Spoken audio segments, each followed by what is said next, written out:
inkuru reka tuyihe amasegonda. Reka tuyihe amasegonda. Mu Rwanda FDA n'ibindi bigo bishamikiye kureba ubuziranenge bw'inzoga nyiramuzi ko tumaze iminsi tubivuga ko byahagaritswe bitemewe birimo bimenwa. Mu nzoga zahagaritswe rero harimo iz'inyamahanga. Kenya rero yavuze ku cyemezo u Rwanda rwafashe guhagarika inzoga zabo ku isoko ry'u Rwanda. Ngiri gitangazo. Eshanu zikorerwa muri Kenya KBS ivuga. Harimo Kenya King Gin, Safari Gin, Avalon, Sweet Berry Potato Spirit na Gilbis Gin.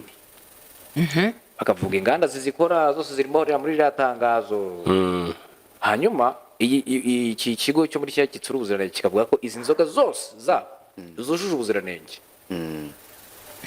Bo bakavuga ko izi produits zabo zanyuze mu bipimo byose, iziri ku isoko bakagenzura inganda bakajya muri za laboratoire kubisuzuma mbere yuko byoherezwa mu bindi bihugu. Sibyo? Hanyuma KBS bari KBS kanisome KBS ntavuze kuvuga company y'abandi.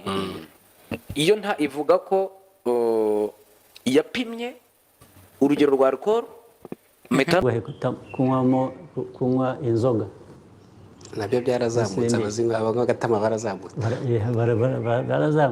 bakura hehe si byo kwanza byinshi inzoga nyinshi ziragurwa bazakubwira ngo ntibabona icyo bafungura ariko bakabona ay'inzoga nabyo hari kutavugisha ukuri nyine aho guhitamo kunywa inzoga kandi wabwiriwe kuke y'amafaranga utayahitamo gushaka icyo ufungura ntubwirirwe.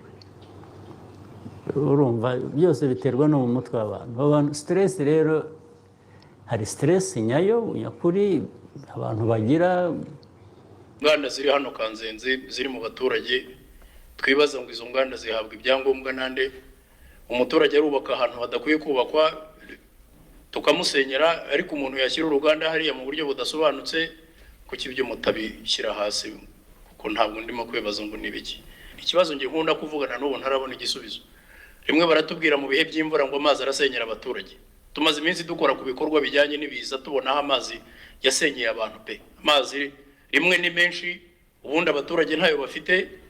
Ibyo bintu mu bisobanura mute wasaka iyo ping pong nayo ntabwo tuyumva. Jewe ntabwo mbyumva ko abantu bashobora kumara